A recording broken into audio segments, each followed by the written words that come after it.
শান্তি, আমি অফিসে যাচ্ছি, তুমি রাহুলকে ঘুম থেকে ডেকে চা দিয়ে দিও। আর হ্যাঁ, নিজের সব কাজ হয়ে গেলে বাড়ি চলে যেও। ঠিক আছে দিদি।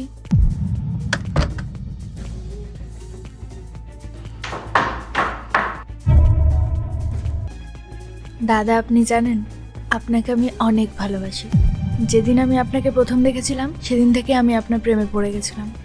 আমি না আপনাকে দিদির থেকেও অনেক অনেক বেশি ভালোবাসা দেব। শান্তি, কি হচ্ছে এসব? কিছু না দিদি, আসলে আমার শরীরটা একটু খারাপ করছিল তো, তাই আমি ওষুধ নিতে এসেছিলাম। একদম চুপ করো শান্তি, মিথ্যা কথা বলবে না। এখনই তো তোমার শরীর ঠিক ছিল, এখন হঠাৎ করে তোমার শরীর খারাপ হয়ে গেল।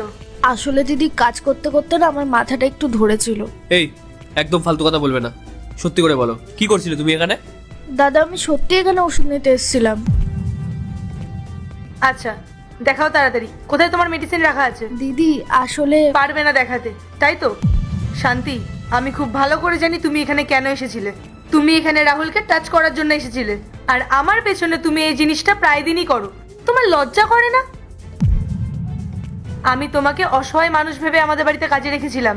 ভেবেছিলাম গরিব মানুষ 2 টাকা ইনকাম করে নেবে, না হলে না আমার বাড়িতে কাজের লোকের কোনো দরকারই ছিল না। তোমাকে আমি নিজের ছোট বোনের মতো ভাবতাম। আর তুমি কি করলে? তুমি আমার হাজবেন্ডের সাথে এরকম নোংরামি করার চেষ্টা করো? তোমার লজ্জা করে না? তুমি তো নিজেই আমায় বলেছিলে তোমার কাজের প্রয়োজন, তোমার টাকার প্রয়োজন। এই সব কাজ করছো তুমি? দিদি, তুমি আমাকে ক্ষমা করে দাও, আমার ভুল হয়ে গেছে। আসলে এই পৃথিবীতে তো আমার কেউ নেই। তুমি কাজে চলে গেলে দাদা আমার সাথে কত ভালো করে কথা বলে, আমার কত খেয়াল রাখে। আমার শরীর খারাপ হলে দাদা আমাকে বলে তোমার কাজ করতে হবে না, তুমি রেস্ট নাও। আর এসব দেখে না আমি দাদার ভাবনায় হারিয়ে গেছিলাম। আমি দাদাকে নিয়ে নতুন একটা জীবন শুরু করতে চেয়েছিলাম। তুমি কি পাগল নাকি? কিসব কথাবার্তা বলছো? আমি তোমাকে ওগুলো আমার বোন ভেবে বলেছিলাম।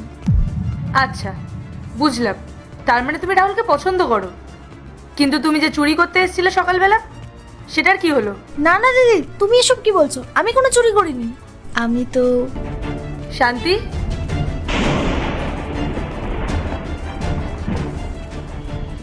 তুমি এই সাত সকালে আমাদের ঘরে কি করছো?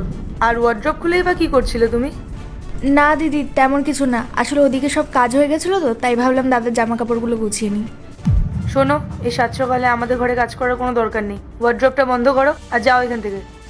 আচ্ছা দিদি। রাহুল, তোমার কি মনে হয় শান্তি সত্যি কথা বলছিল? আমার তো মনে হচ্ছে ও হয়তো কিছু চুরি করতে এসেছিল। হ্যাঁ পায়েল, আমারও এখন সন্দেহ হচ্ছে। তুমি একটু ওর ওপর নজর রেখো। তুমি ঠিকই বলেছো, আমাকে ওর ওপর নজর রাখতে হবে। আসলে না দাদার সব কিছুই আমার খুব ভালো লাগে। আমি তো ওয়ার্ড্রপ খুলে দাদা একটা শার্ট নিয়েছিলাম, আর দাদা যে পারফিউমটা ইউজ করে না, সেই গন্ধটা আমার খুব ভালো লাগে। আর আমি যখন দাদার শার্টে হাত দিই, আমার মনে হয় দাদা আমার পাশেই আছে। কিন্তু আমি তোমাকে কথা দিচ্ছি, আমি দ্বিতীয়বার আর এই ভুল করব না, প্রমিস। দ্বিতীয়বার? দ্বিতীয়বার তুমি এখানে থাকলে তো এরকম ভুল করবে। তোমার নামে আমি পুলিশ কমপ্লেন করব, যাতে তুমি আর কোথাও কাজ না করতে পারো। আর তুমি না রাহুলকে কোনো ভালো টালো বাসো না। আর তুমি যেটাকে ভালোবাসা বলছো, সেটাকে ভালোবাসা বলে না, সেটাকে পাগলামি বলে। জোর করে ভালোবাসা পাওয়া যায় না, যেটা তুমি জোর করে আদায় করার চেষ্টা করছো। আর একটা কথা তুমি কান খুলে শুনে রাখো, রাহুল শুধু আমার, রাহুল শুধু আমাকে ভালোবাসে। ফালতু মেয়ে একটা, বেরিয়ে যাও এখান থেকে। রাহুল কিন্তু একদম ঠিক বলেছে। আমি পুলিশকে কল করার আগে তুমি এক্ষুনি এখান থেকে বেরিয়ে যাও, না হলে কিন্তু তোমার পুরো লাইফটা শেষ হয়ে যাবে। বেরিয়ে যাও বলছি।